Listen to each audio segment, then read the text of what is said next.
Какво е миризмата? Как помирисваме неща? А дали можем да се нахраним само с миризма? Знаю завър, всичко знай. Хората разчитат много на своето зрение и на своя слух, но като че ли забравят едно от най-важните си сетива – обонянието. Обонянието е първото сетиво, на което разчитаме още от раждането си. Бебетата не виждат ясно, предимно различават светло и тъмно, но още от първите си часове разпознават миризмата на своята майка. А какво всъщност е миризмата? Всяко нещо е изградено от мънички частици. Те се наричат молекули. Те имат способността да се забавят при охлаждане и да се забързват при нагряване. А някои от молекулите, когато се нагреят достатъчно, дори се отделят. При доста неща това се случва постоянно, при напълно нормални условия и без никакво допълнително нагряване. А това свойство се нарича летливост. Всеки път, когато вдишваме, стотици малки молекули навлизат заедно с кислорода в нашите носове. Да, това означава, че всеки път, когато минете покрай контейнерите за боклук и ви замирише неприятно, вие всъщност сте вдишали малки частици боклук. Ил. А как всъщност работят нашите носове? Да видим.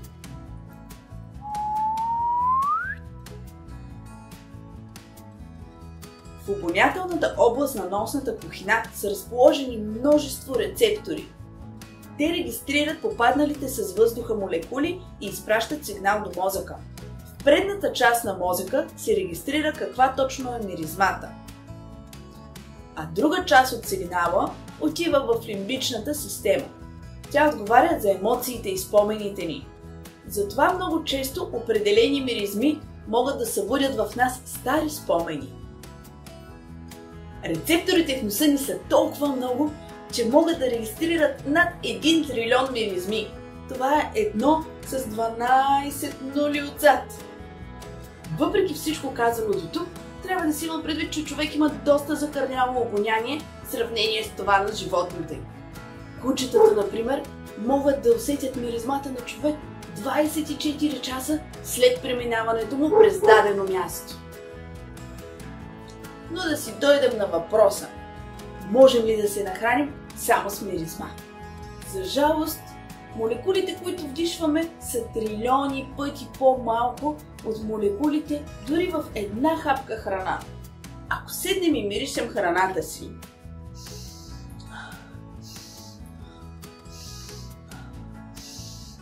дори много дълго време,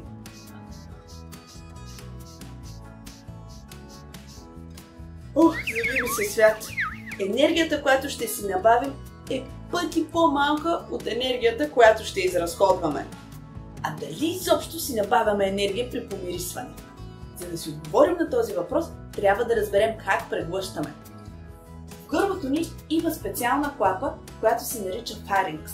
То е нещо като разпределителна гара между дихателната и храносмилателната ни система.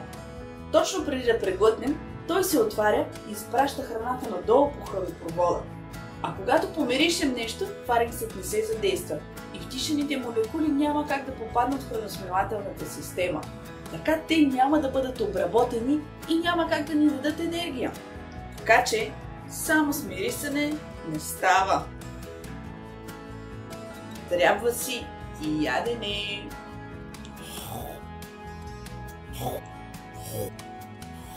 Бележка. Пише се мирис с С, макар че е миризма с З.